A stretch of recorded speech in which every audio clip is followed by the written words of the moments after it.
الحمد لله رب العالمين والصلاة والسلام على رسوله الكريم وعلى آله وصحبه أجمعين ومن تبعهم بإحسان إلى يوم الدين أما بعد. இனிமிக்க அல்லாஹ்வின் நல்லடியார்களே, அல்லாஹ் தஆலாவின் சத்திய மார்க்கமான இஸ்லாமிய மார்க்கத்தை ஏற்று அந்த மார்க்கத்தை பற்றி அறிந்து கொள்வதற்காக வேண்டியும் நேர்வழியில உறுதியாக இருக்க வேண்டும் என்ற ஒரு நல்ல எண்ணத்தில் நாமெல்லாம் இந்த இடத்துல கூடியிருக்கிறோம். இந்த நேரத்தில் நான் உங்கள் முன்பு மன்ஹஜ் ஸலஃபை பற்றி மிக சுருக்கமாக ஒரு 5 அல்லது 7 நிமிடத்திற்குள்ள இன்ஷா அல்லாஹ் என்ன முக்கியமான விவரங்களை தெரியப்படுத்துகிறேன். அதுக்கப்புறம் இன்ஷா அல்லாஹ் கேள்விகளை ஆரம்பிக்கும். முதல்ல மன்ஹஜ் ஸலஃப் என்று சொன்னால் ஒரு விஷயத்தை நன்றாக விளங்கிக் கொள்ள வேண்டும். மன்ஹஜ் ஸலஃப் என்பது ஏதோ இஸ்லாத்தில் ஒரு தனி ஒரு கொள்கையை சொல்றாங்க, ஏதோ இஸ்லாத்தில் இல்லாத ஒரு விஷயத்தை புகுத்துறாங்க என்கின்ற மாதிரி சில சகோதரர்கள் விளங்கி வச்சிருக்கோம். ஆனால் உண்மை அப்படி கிடையாது. மன்ஹஜ் ஸலஃப் என்று சொன்னால் அது என்னன்னா, இஸ்லாம் மார்க்கம் நம்ம சொல்றாங்க, அந்த மார்க்கம் தான் மன்ஹஜ் ஸலஃப். இஸ்லாம் மார்க்கத்திலிருந்து இல்லாத ஒரு அம்சம் கிடையாது. இஸ்லாமிய மார்க்கம் தான் மன்ஹஜ் ஸலஃப். சரி, அப்போ என்ன மன்ஹஜ் ஸலஃப்னா என்ன, இஸ்லாம்னா என்ன நீங்க பார்த்தீங்கன்னா இதை விளங்கிறதுக்கு பார்க்கலாம்.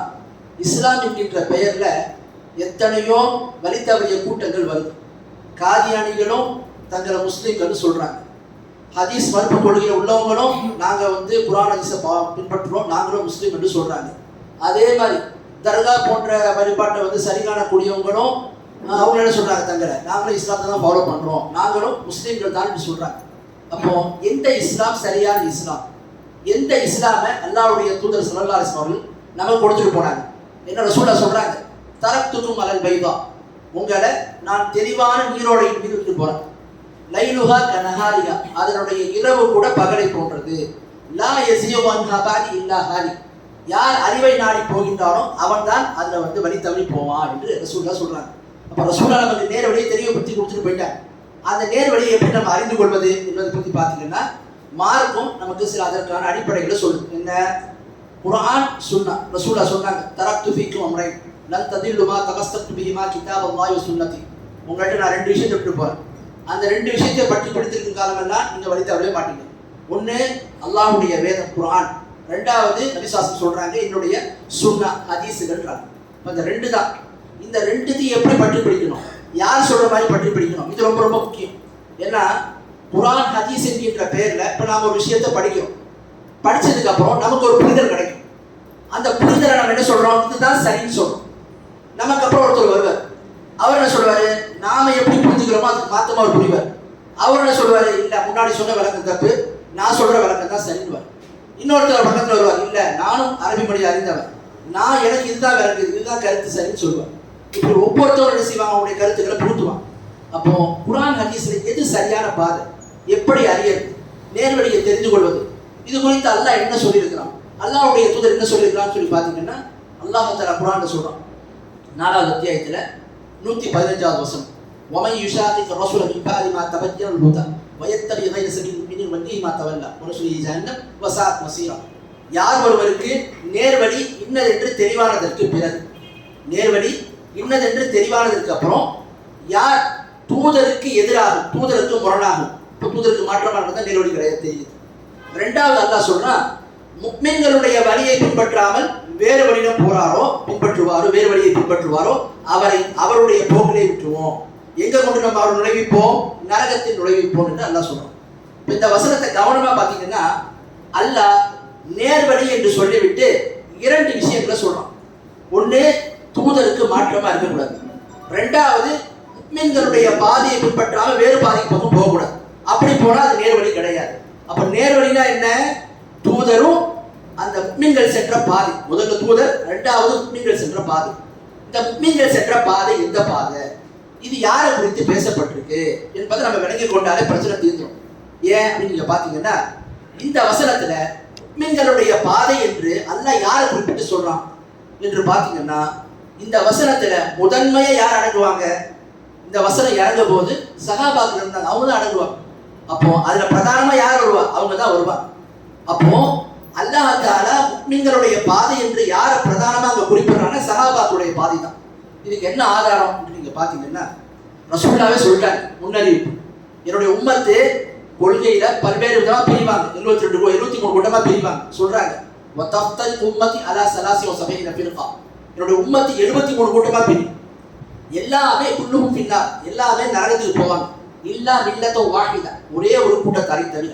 காலு வமன் யா ரசூலல்லாஹ், அல்லாஹ்வுடைய தூதரே அந்த ஒரு கூட்டத்தார்கள் யார்? அந்த 73 கூட்டத்துல ஒரே ஒரு கூட்டம் மட்டும் தான் நரகத்துக்கு போவாங்க, வெற்றி பெறும் சொன்னீங்க, சொர்க்கத்துக்கு போவான்னு சொல்லி அவங்க யார் என்று கேட்டாங்க. அப்ப அல்லாஹ்வுடைய தூதர் ஸல்லல்லாஹு சொல்றாங்க, மா அன அலைஹி வ அஸ்ஹாபி, நானும் எனது சஹாபாக்களும் எந்த பாதையில் இருக்கிறோமோ அதில் உள்ளவர்கள் தான் அந்த வெற்றி பெறக்கூடிய கூட்டம் என்று அல்லாஹ்வுடைய தூதர் ஸல்லல்லாஹு அலைஹி தெளிவா சொல்லிட்டாங்க. அப்போ இங்க நீங்க பாத்தீங்கன்னா இவ்வளவு தெளிவா மார்க்கத்தில் நமக்கு சொல்லப்பட்டிருக்கு. நேர்வழிக்கு அடையாளமாக அல்லாஹ்வுடைய தூதர் சஹாபாக்களை சொல்றாங்க. சஹாபாக்கள் தியாகம் செய்தார்கள், அவர் நன்மை செய்தார்கள், அதெல்லாம் மாற்று கருத்து இல்லை. நேர்வழிக்கு அடையாளமா ரசூலுல்லாஹ் சொன்னாங்களா இல்லையா? அல்லாஹ் குர்ஆன்ல சபீல் முஃமினை பின்பற்றுங்கன்னு சொல்றானா இல்லையா? இப்ப இதுல யார் வருவா? சஹாபாக்கள் வருவாங்க. நேரடியா ரசூலுல்லாஹ்வே சஹாபாக்களை சொல்றாங்க. இதை விளங்குறதுக்கு ஒரு உதாரணம் பாருங்க. அல்லாஹ் தஆலா குர்ஆன்ல 2வது அத்தியாயத்துல 137வது வசனத்தை சொல்றான். ஃபஇன் ஆமனு பிமிஸ்லி மா ஆமன்து பிஹி ஃபகத் இஹ்ததவ் வ இன் தவல்லவ் ஃபஇன்னமா ஹும் ஃபீ ஷிகாக். அல்லாஹ் சொல்றான், சஹாபாக்கள் முன்னிலைப்படுத்தி இவர்களை மாதிரி மற்றவங்களும், அன்னைக்கு வானத்தை வேதம் கொடுக்கப்பட்டவங்க எல்லாரையும் சொல்றோம், இந்த சஹாபாக்களை மாதிரி அவர்களும் மற்றவங்களும் ஈமான் கொண்டு வந்தாங்கன்னா நேர்வழியை அடைவார்கள். அப்படி வரலன்னு சொன்னா கருத்து வேறுபாடுகளிலும் பிளவுகளிலும் தான் இருப்பார்கள். சஹாபாக்களை மாதிரி ஈமான் கொண்டு வந்தா கருத்து வேறுபாடுகள் அவங்களுக்கு வராது. அதை விட்டுட்டாங்கன்னு சொன்னா அவங்க என்ன செய்வாங்க? கொள்கையிலேயே கருத்து வேறுபாடு கொள்வாங்க என்று அல்லாஹ் குர்ஆன்ல சொல்றோம். இதை விளங்கறதுக்கு ஒரு உதாரணத்தை சொல்லி நம்ம கேள்வி ஆரம்பிப்போம். என்னன்னு சொன்னா, அல்லாஹ்வுடைய தூதர் ஸல்லல்லாஹு சொல்றாங்க, என்ஜில் ரப்புனா இல ஸமாஇ துன்யா ஈர இப்காசுல் ஃபுலைல் அஃபீர். அல்லாஹ் தஆலா ஒவ்வொரு நாளும் முதல் வானத்திற்கு இரவின் 3வது பகுதியில் இறங்கி வருகிறான் என்று அல்லாஹ்வுடைய தூதர் ஸல்லல்லாஹு சொல்றாங்க. இந்த ஹதீஸ் கிட்டத்தட்ட 28 சஹாபாக்கள் அறிவிக்கிறாங்க, முத்தவாத்திரான ஒரு ஹதீஸ். அப்போ இந்த ஹதீஸுக்கு என்ன விளக்கம் கொடுக்குறாங்க என்று பார்த்தீங்கன்னா, அல்லாஹ் இறங்கி வருகிறான், இதை நாம எப்படி விளங்க வேண்டும் என்று பார்த்தீங்கன்னா, இது சம்பந்தமா நம்ம பகுதியில் இருக்கக்கூடிய சுன்னத் ஜமாத் இவங்கெல்லாம் அஷாயிராக்கள் மாத்துருதியான்னு சொல்லக்கூடிய அந்த கொள்கையில அந்த வழித்தவரை இதை வந்து பின்பற்றக்கூடிய அவங்க என்ன பண்றாங்க? அல்லாஹ் இறங்கி வர்றான்னா இறங்கி வர்றான் கிடையாது, அல்லாஹ்வுடைய அருள் வருகிறது, அல்லாஹ்வுடைய அருள் வருகிறது, அல்லாஹ்வுடைய ஃபதல் வருகிறது என்று விளக்கம் கொடுக்குறாங்க. அடுத்து தௌஹீத் பேசக்கூடிய மக்கள் அவங்க என்ன விளக்கம் கொடுக்குறாங்க? பிஜே போன்றவங்க என்ன விளக்கம் கொடுத்துருக்காங்கன்னு பார்த்தீங்கன்னு சொன்னா, அவங்க சொல்றாங்க, அல்லாஹ் இறங்கி வரானா இறங்கி வரான் கிடையாது, அல்லாஹ் சிறப்பு கவனத்தை செலுத்துகிறான் என்று நாம எடுத்துக்கொள்ள வேண்டும். ஒரு பக்கம் அருள், 2வது பக்கம் இவங்க என்ன விளக்கம் கொடுக்குறாங்க? சிறப்பு கவனத்தை செலுத்துகிறான் சொல்லி கொடுக்குறாங்க. இப்ப என்ன கேள்வி வருதுன்னு சொன்னா, இந்த விளக்கத்தை கொடுத்துருக்காங்கல்ல, இந்த விளக்கம் எப்படி இது சரி நம்ம எடுத்துக்கொள்ள முடியும்? ஏன்னா அல்லாஹ் குர்ஆன்ல சொல்றான், லைஸ கமிஸ்லி ஷைஉன் வ ஹுவ ஸமீஉல் பஸீர், அவனை போன்று எதுவுமே இல்லை, அவன் கேட்பவன் பார்ப்பவன். அல்லாஹ்வை போன்று எதுவுமே இல்லை, அல்லாஹ் கேட்பவன் பார்ப்பவன். நாமளும் கேட்கிறோம், நாமளும் பார்க்கிறோம். மனிதனுக்கும் இந்த பண்பு இருக்குது, கேட்கக்கூடிய பண்பு, பார்க்கக்கூடிய பண்பு. அல்லாஹ் தனக்கும் இந்த பண்பு இருப்பதா சொல்றான். மனிதன் அல்லாஹ் மாதிரி கேட்க முடியுமா? முடியாது. மனிதன் அல்லாஹ் மாதிரி பார்க்க முடியுமா? முடியாது. அப்ப அல்லாஹ் தனக்கு இந்த பண்பு இருப்பதா சொல்றானே, சொல்லிட்டு அல்லாஹ் என்ன சொல்றான்? முன்னாடி அவனை போன்று எதுவுமே இல்லைன்னு. அப்ப என்ன விளங்குது? அல்லாஹ் பார்ப்பவன், அவனை மாதிரி யாராலும் பார்க்க முடியாது. அல்லாஹ் கேட்பவன், அவனை மாதிரி யாரும் கேட்க முடியாது. அப்ப சஹாபாக்கள் எப்படி விளங்குறாங்க? இந்த இடத்துல அல்லாஹ் தஆலா முதல் வானத்துக்கு இறங்கி வரானா இறங்கி வரான், நேரடியான பொருள் தான். அது பூமி சுத்துது, இரவு மாறி வருது, அதெல்லாம் அவங்க பார்க்கவே இல்லை. அல்லாஹ் தஆலா சொல்லிட்டான், நேரடியா நம்ப வேண்டும் என்று என்ன செய்தாங்க? அல்லாஹ்வுடைய சொல்லிட்டாங்க, நேரடியா நம்ப வேண்டும், நம்பினாங்க. இப்ப நம்ம மக்கள் என்ன பண்றாங்க? இல்ல, மாற்று விளக்கம் கொடுக்கணும்ன்றாங்க. ஏன் மாற்று விளக்கம்? பூமி சுத்துது. உதாரணத்துக்கு 2 காரணம் சொல்றாங்க. அதுக்கு முதலாவது காரணம், அல்லாஹ் குர்ஆன்ல 7 இடத்துல சொல்றான், அர் ரஹ்மானு அல் அர்ஷி இஸ்தவா, அல்லாஹ் அர்ஷின் மீது உயர்ந்திருப்பதா சொல்றான்.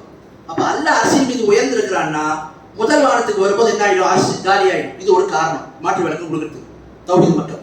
2வது ஒரு காரணம் என்ன சொல்றாங்க பாருங்க, அல்லாஹ் தஆலா முதல் வானத்துக்கு வந்தான்னா இப்ப நம்ம கிட்ட வருவான், இரவு நம்ம கிட்ட இருக்கு. 3வது இரவு நமக்கு பின்னாடி இருக்கவங்க அடையும் போது அங்க வருவான். அப்ப முதல் வானத்திலே இருந்துட்டான ஒரு கருத்து வரும். அது அர்ஷ் காலி ஆயிடும், முதல் வானத்தில் இருக்கான ஒரு கருத்து வரும். அதனால தான் அல்லாஹ் வர்றான்னா வர்றான் கிடையாது, சிறப்பு கவனத்தை செலுத்துறான்னு மாற்றணுன்ற மாதிரி என்ன செய்யறாங்க? மாற்று பொருள் கொடுக்குறாங்க. என்ன கேள்வி வருதுன்னு சொன்னா, அல்லாஹ்வுடைய தூதர் ஸல்லல்லாஹு சொன்ன இந்த ஹதீஸ் அறிவிச்சு கொடுத்தது யாரு? சஹாபாக்கள். அல்லாஹ் தஆலா குர்ஆன்ல சொல்லக்கூடிய இந்த ஆயத்தை நமக்கு தெரியப்படுத்துறது யார்? இந்த உம்மத்துக்கு ரசூலுல்லாஹ் சொன்னாங்க, சஹாபாக்கள் கேட்டாங்க, பிறகு கெத்தி வச்சாங்க.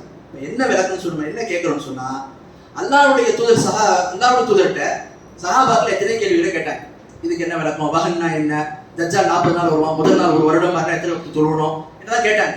ஆனா அவங்க யாருமே அல்லாஹ் முதல் வானத்துக்கு இறங்கி வரான்ற சம்பந்தமா ஒரு விஷயத்தையும் அவங்க கேட்கவே இல்லை. அது சம்பந்தமா இந்த விளக்கத்தையும் கேட்கவே இல்லை. அல்லாஹ் முதல் வானத்துக்கு வந்தானா எப்படி வருவான், அர்ஷ் காலியாகுவான் அப்படின்னு கேள்வியே கேட்கல. ஏன் கேட்கல? அதான் அவங்க விளங்கி இருந்தாங்க. என்ன விளங்கி இருந்தாங்க? அல்லாஹ்வை போன்று எதுவுமே இல்லை. இப்ப நம்ம இந்த இடத்துல உட்காந்துருக்கோம், இங்க இருந்து கழிச்சு போனா இந்த இடம் காலி ஆயிடும். இப்ப அல்லாஹ் அர்ஷ் மீது உயர்ந்திருக்கிறான், முதல் வானத்துக்கு வந்து அர்ஷ் காலி ஆயிடும்னா இப்ப இது என்ன பண்றாங்க? அல்லாஹ்வை படைப்பிடத்தோட ஒப்பிடுறாங்க. அப்ப அதைத்தான் அல்லாஹ் சொல்றான், லைஸ கமிஸ்லி ஷைஉன், அவனை போன்று எதுவுமே இல்லைன்ட்டான். அப்ப அவனை போன்று எதுவுமே இல்லைன்னா அல்லாஹ்வையும் படைப்பிடத்தையும் ஒப்பிடவே கூடாது, கம்பேர் பண்ணவே கூடாது. அப்ப அதை பண்ண அங்கதான் பிரச்சனை வரும். அதனாலதான் சில பேர் வழி தவறி போனாங்க. அஷாயிராக்கள், முத்தஸிலாக்கள், மாதுரிதியாக்கள்ன்ற பேர்ல வழி தவறி போனாங்க. இதைத்தான் சொல்றோம். அல்ல அதனால தான் சொல்றோம், சஹாபாக்கள் மாதிரி மற்றவங்க ஈமான் கொண்டு வந்தா நேர் வழியில வருவாங்க. அப்படி இல்லைன்னா கருத்து வேறுபாடுகளின் பிளவுகளின் ஆளுக்கு ஒரு கருத்தை தான் சொல்லிட்டு இருப்பாங்க அப்படின்றத அல்லாஹ் தஆலா தெரியப்படுத்துறான். ஆகவே நேர்வழி என்பது குர்ஆன் சுன்னாவை ரசூலுல்லாஹி சஹாபாக்கள் விளங்கினாங்க. அல்லாஹ் குர்ஆன்ல சொல்றான், யுஅல்லிமுஹுல் கிதாப வல் ஹிக்ம. இந்த அல்லாஹ்வுடைய தூதர் அந்த சஹாபாக்களுக்கு கிதாப்னு சொல்லக்கூடிய இந்த வேதத்தையும் ஹிக்மான்னு சொல்லக்கூடிய ஞானம் சுன்னாவையும் அவர்கள் கற்றுக்கொண்டார்கள். அல்லாஹ் தஆலா சொல்றான், கற்றுக் கொடுத்தாங்க. அல்லாஹ்வுடைய தூதர் அந்த மக்களுக்கு கற்றுக் கொடுத்தாங்க, இவங்க கத்துக்கிட்டாங்க. அப்போ நேரடியா அல்லாஹ்வுடைய தூதர் அவங்க கத்துக்கிட்டவங்க. ஆக அப்படிப்பட்ட மக்கள் மார்க்கத்தை சரியா விளங்குனாங்கன்றதுக்கு ரசூல் என்ன செய்றாங்க? நேர் வழியில இருக்கக்கூடிய அந்த ஒரு கூட்டம் நானும் இந்த சஹாபாக்கள் தான் சொன்னாங்க. ஆக இந்த வழியை பயணிப்பது தான் நாங்கள் மன்னர் செலவு பண்றோம். இன்ஷா அல்லாஹ் அதை பத்தி சில விளக்கங்களையும் சில கேள்விகள் வரும்போது கூடுதலாக தெரியப்படுத்துவோம். இன்ஷா அல்லாஹ் இப்போ ஒவ்வொருத்தவங்களும் அந்த டோக்கன் முறைப்படி இன்ஷா அல்லாஹ் கேள்விகளை ஆரம்பிக்கும்.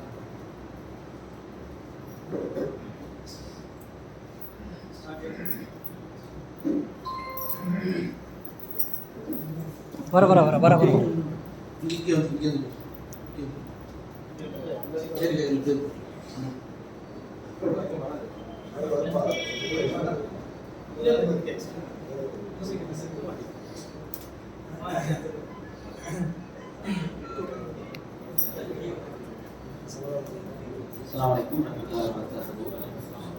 தற்கொலை செய்து கொள்வது சம்பந்தமா, தற்கொலை செய்து கொள்பவர்களுக்கு நிரந்தர நரகம்னு ஹதீஸ்ல இருக்கு.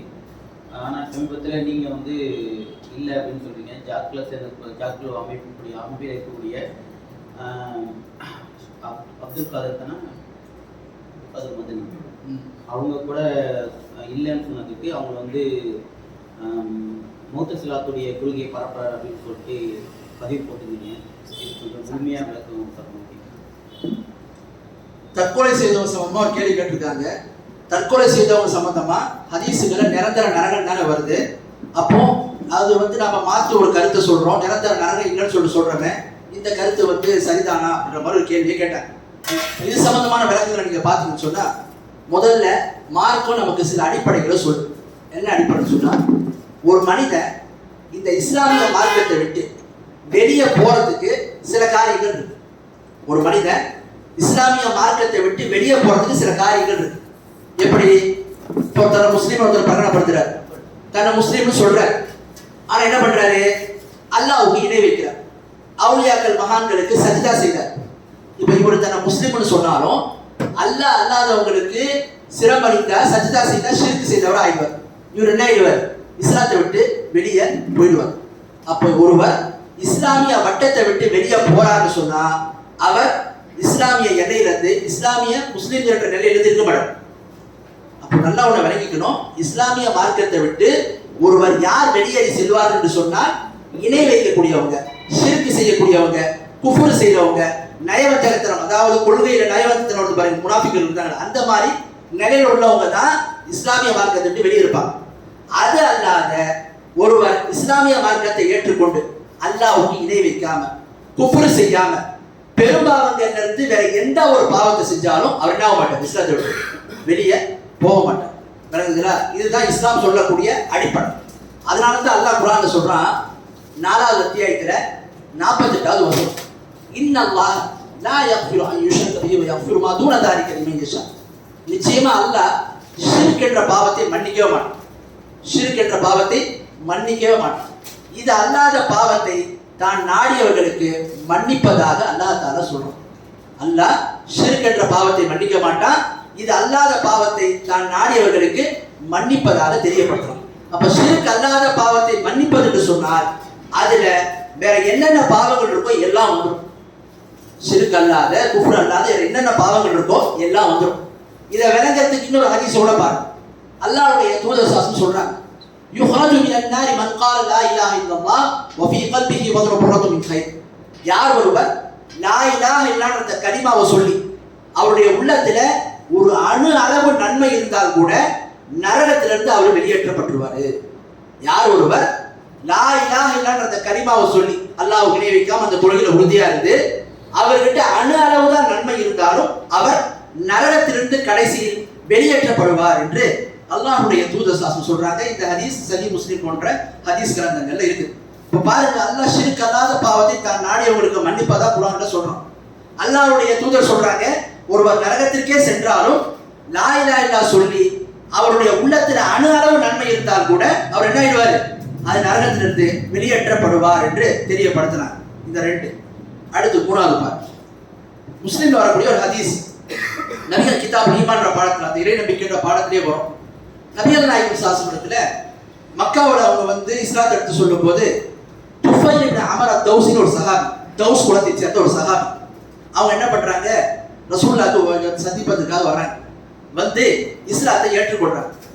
ஏற்றுக்கொண்டதுக்கு அப்புறம் அல்லாஹ்வுடைய சொல்றாங்க, நீங்க வந்து இப்ப என்ன செய்யுங்க, ஊருக்கு போங்க, என்னுடைய செய்தி உங்களுக்கு கிடைத்ததுக்கு அப்புறம் மீண்டும் வாங்கன்றாங்க. பிறகு அல்லாஹ்வுடைய தூதர் மதீனாவுக்கு போனதுக்கு அப்புறம் என்ன ஆகுறாங்கன்னு சொன்னா, மதீனாவுக்கு போனதுக்கு அப்புறம் என்ன ஆகுதுன்னு சொன்னா, நபிகள் நாயகம் சாசம் அவர்கள் மதீனாவுக்கு ஹிஜ்ரத் செய்து வந்த தகவல் கிடைத்த உடனே துஃபைல் இப்னு அமர் அத்-தௌஸியும் அவங்களுடைய தோழரும் ரெண்டு பேருமே வர்றாங்க மதீனாவுக்கு. வந்து அவங்க தோழரும் இஸ்லாத்தை ஏத்துக்கிறாங்க, முஸ்லீம்களாக வாழ்றாங்க. இப்போ என்ன ஆகுதுன்னு சொன்னா, மதீனாவுடைய அந்த கிளைமேட் அவங்களுக்கு சூட் ஆகும். அந்த துஃபைல் இப்னு அமர் அத்-தௌஸி சஹாபியுடைய தோழர், அவரும் சஹாபி தான், அவருக்கு வந்து அது வந்து அந்த சூழல் வந்து என்ன செய்யல, தட்பவெட்ப சூழல் வந்து செட் ஆகும்.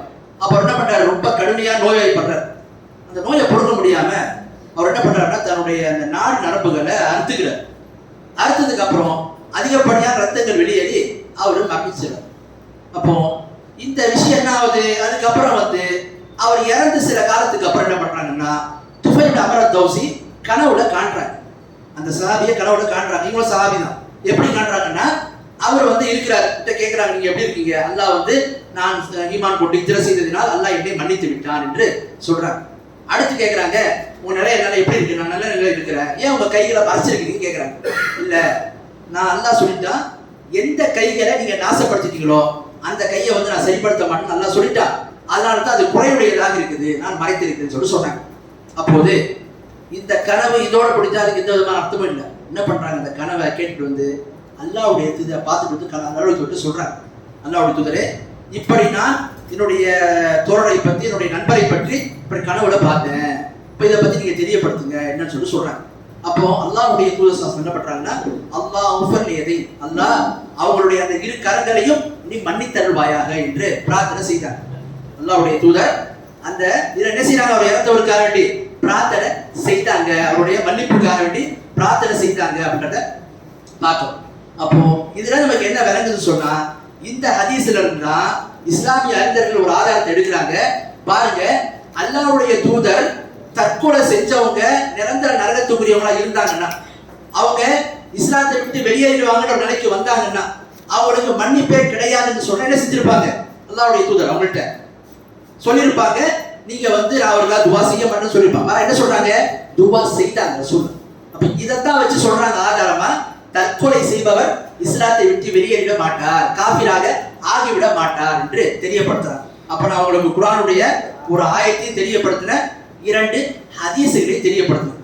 அந்த ஹதீசுகளை தெளிவாகவே வருது, இஸ்லாமிய மார்க்கத்தில் ஒருவர் எந்த பாவத்தை செஞ்சிருந்தாலும் ஷிர்க் அல்லாத பாவத்தை செஞ்சிருந்தாருன்னா அவருக்கு மன்னிப்பு இருக்குது, அவருக்காக பிரார்த்தனை செய்யலாம் அப்படின்றத பார்க்கணும். இந்த அடிப்படையை வச்சுதான் சொல்றோம், தற்கொலை செய்தவர்கள் நிரந்தர நரகத்துக்குரியவங்க கிடையாது, அல்லாஹ்வுடைய நாட்டத்தை பொறுத்து. அல்லாஹ் என்ன செய்வாங்க, ஷிர்க் அல்லாத பாவங்களை மன்னிப்புன்னு சொல்றோம். ஒருவேளை அவங்க அல்லாஹ் நாடுனா அப்போதே மன்னிக்கலாம்.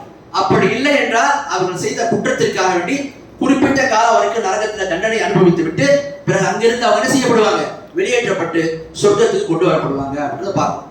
இந்த பிரச்சாரம் தான் ஆரம்பத்துல பிஜே, அதாவது டிஎன்டிஜே எல்லாம் உருவாக்குறதுக்கு முன்னாடி பிஜே மற்றும் ஜாதி போன்றவங்க இருக்கும்போது என்ன பண்றாங்க, இந்த கொள்கையை ஆரம்பத்துல சொன்னாங்க, இது வலுவா மக்கள் பதிஞ்சிட்டு. இப்ப சமகாலத்துல என்ன பண்றாங்க, 2010க்கு அப்புறம் தான் இதுல சில வாதி பிரதிவாதிகள் சில விஷயங்களை விளக்கப்படுறதுக்கு அப்புறம் தான் இப்ப என்ன செஞ்சிருக்காங்க, ஜாக்குன்ற அமைப்பு வந்து அந்த நிலைப்பாட்டை மாத்திருக்கிறாங்க. இப்போ தற்கொலை செஞ்சவங்களுக்கு நிரந்தர நரகம் என்பது கிடையாது. அர்ஜென்டினாலே அவங்க வந்து அந்த நினைச்சிருக்காங்க, அந்த மாதிரி தண்டையை வெளியிட்டு இருக்காங்க அப்படின்றத நாம பார்க்கணும். இதுலயே வந்து அவங்க இன்னொரு வாதம் என்ன வைக்கிறாங்கன்னா, ஒரு ஹதீஸ் வருதுல, ஒரு சஹாபி வந்து ஒரு காலத்துல அடிபட்டு